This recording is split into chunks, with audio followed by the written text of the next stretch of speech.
What's poppin'? Is D. About to react to this video by Screen Rant. This is 10 improvised movie scenes that made actors break character. So something happened and they had to break character, but they kept it in the movie, I guess? I don't know, but we about to see. I like these videos. Let's watch. I only have one question. Where is Harvey Dent? The Dark Knight, Heath Ledger. Christopher Nolan's 2008 The Dark Knight will forever be studied, analyzed, and revered for its glorious perfection and revitalization to the Batman franchise. I want to see the new There isn't Joker much movie. fans don't know about this film and what went into its creation. One of those things just might be how much of the film was actually improvised. Heath Ledger's infamous portrayal of the Joker was cause for most of the improvised moments. From the scene where the Joker starts clapping randomly in the jail scene, to him fiddling with the detonator during the hospital explosion. But one of the best moments was when Rachel, played by Maggie Gyllenhaal, first meets the Joker. The Joker crashes Harvey Dent's party and comes face to face with Rachel. Rachel has a hard time looking at the Joker, and he even tells her to look at him. The entire moment is tense and perfect, but the only acting happening was from Ledger. Maggie actually had never seen Ledger in full makeup till this point, and had a hard time looking at him, especially when he improvised the grabbing of her face. Luckily, Ledger stayed in character when Maggie broke character, and it worked perfectly. My swaggerless friend here, That's he crazy. really likes that shirt you have on. Not entirely sure that shirt would fit your friend.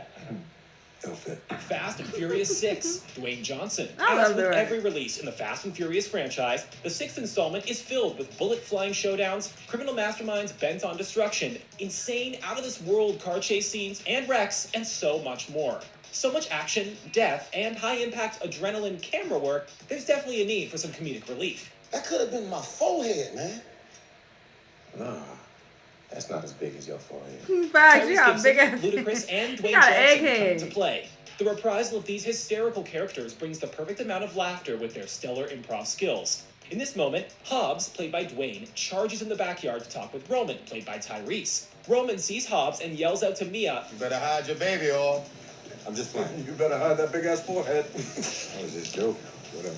Dwayne completely ad-libbed the line, trying to break their characters, and succeeded. It ended up making it into the final cut of the movie because of the obvious hilarity. This is not the first improvised moment, and won't be the last. The entire cast and crew believe the film is never complete without some back-and-forth improv banter. Good evening. This is the weekend edition of WBC News at 6:30. I'm Ron Burgundy. And I'm Veronica Corningstone. Anchorman 2, Will Ferrell. Will Ferrell is a comedic legend. He's revered throughout the industry and emulated by others constantly. His out-of-this-world, controlled, bonkers persona causes unstoppable hilarity to ensue with viewers. He first started comedy learning improv at the Groundlings Improv School in Los Angeles, California. So it's only natural that a lot of what he does on camera is improvised. And when you have a film which is mainly improvised, there are sure to be moments where actors playing alongside him will break character. I mean, that really got out of hand fast. Such as in the beginning scene of Anchorman 2.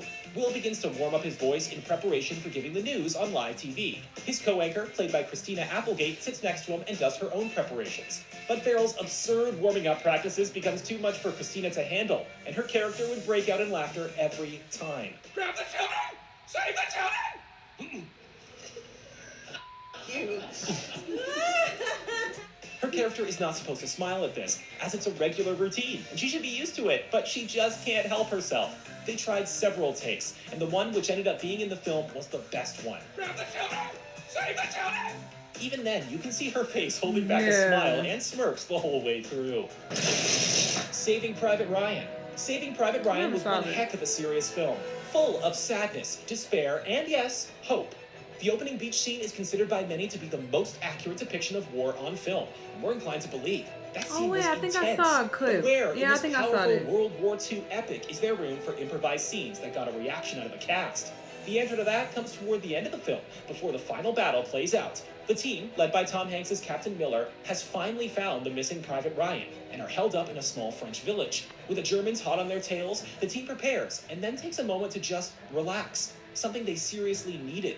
During this scene, Matt Damon's Private Ryan tells them a story of home and of his brothers, all of whom have died on D-Day. The scene in question is about a girl, brotherly love, and burning down a barn. It's a lengthy scene, and it's entirely improvised. At the same time, he picks up a shovel, and he's going after Sean.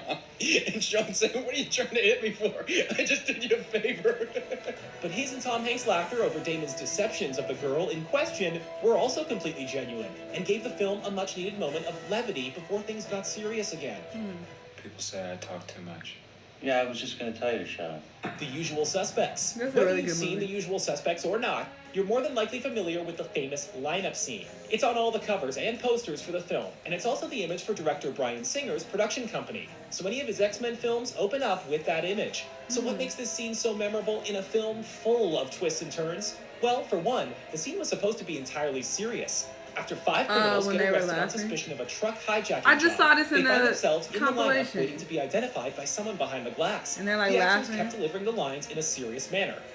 Hand me the keys, you sucker.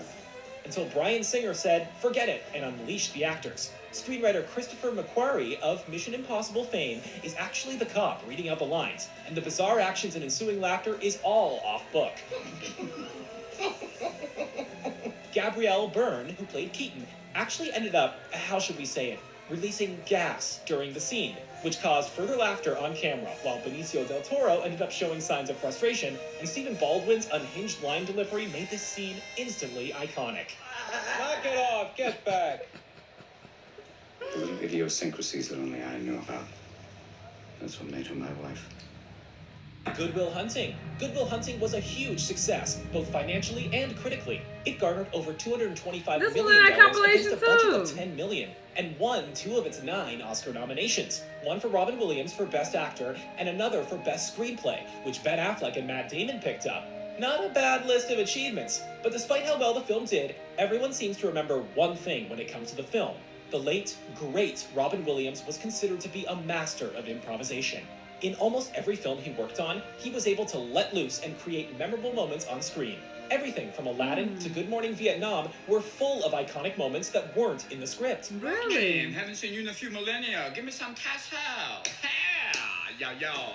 Good Will Hunting is no exception. In the funniest scene in the film, Williams' character, Sean McGuire, is psychoanalyzing Will Hunting, and the two characters end up just talking. My wife used to fart when she was nervous. She had all sorts of wonderful little idiosyncrasies. She used to fart in her sleep. Damon was so taken aback from this random comment that he ended up bursting into hysterics on camera. Williams, obviously enjoying himself, also ended up laughing through his story. Mary, I'm warning you, okay? I'm gonna have to get physical. I mean it. This is it. Oh, because that Shaun would of the happen. Dead. Baby Driver was the I never surprise saw smash hit of 2017, being a huge I financial love success Baby and a Driver. massive critical one at the same time. The film was all about style, but it wasn't as funny as director Edgar Wright's earlier films. For that, you have to go It back to wasn't the funny cult at all. classic Shaun of the Dead. The buddy rom-com set during the zombie apocalypse starred Simon Pegg and Nick Frost in roles that would make them instant stars. Of course, in a film like this, there are plenty of moments to flex your improvisation skills, and that's exactly what Nick Frost did during the film. To cheer Sean up, who had recently broken up with his girlfriend, Nick starts telling fabled tales of some of the patrons at their local pub. He informs Sean that an elderly lady in fact used to be an adult actress. Suicidal maniac. And Simon Pegg's reaction to this tale is entirely genuine. It looked Pegg genuine. can't keep it together and breaks out into a fit of laughter, which of course fit the scene perfectly and made it to the final cut. We wouldn't have it any other way. Skis, huh? That's right. Dumb and Great. Dumber. They yours? Dumb and Dumber. You just knew that with a list like this, a film like Dumb and Dumber was gonna be on it. How could it not? With the likes of Jim Carrey and Jeff Daniels spewing nonsense for the entire runtime. But despite all the jokes, gags, and improvised moments in the film, neither lead were the ones to break character due to their antics. The dynamic duo star as Lloyd Christmas and Harry Dunn, two friends with an incredibly low intelligence, but kind-hearted nonetheless. They embark on a road trip to Aspen, Colorado to give a forgotten briefcase back to its owner. But of course, a simple task will end up causing them lots of problems as they're chased across the country. While driving along, they spot a hitchhiker and end up offering him a lift. But the duo just can't play it cool for long. Quickly, the pair starts arguing with the hitchhiker sitting in between them. Actor Harland Williams wasn't prepared for the level of annoying he was getting himself into. You can visibly see him getting frustrated before snapping and screaming at the two characters. God! You guys! Enough! Only, he was actually screaming at Jim Carrey and Jeff Daniels, for real. The leads were silent for only a few moments before Jim Carrey unleashed the most annoying sound in the world.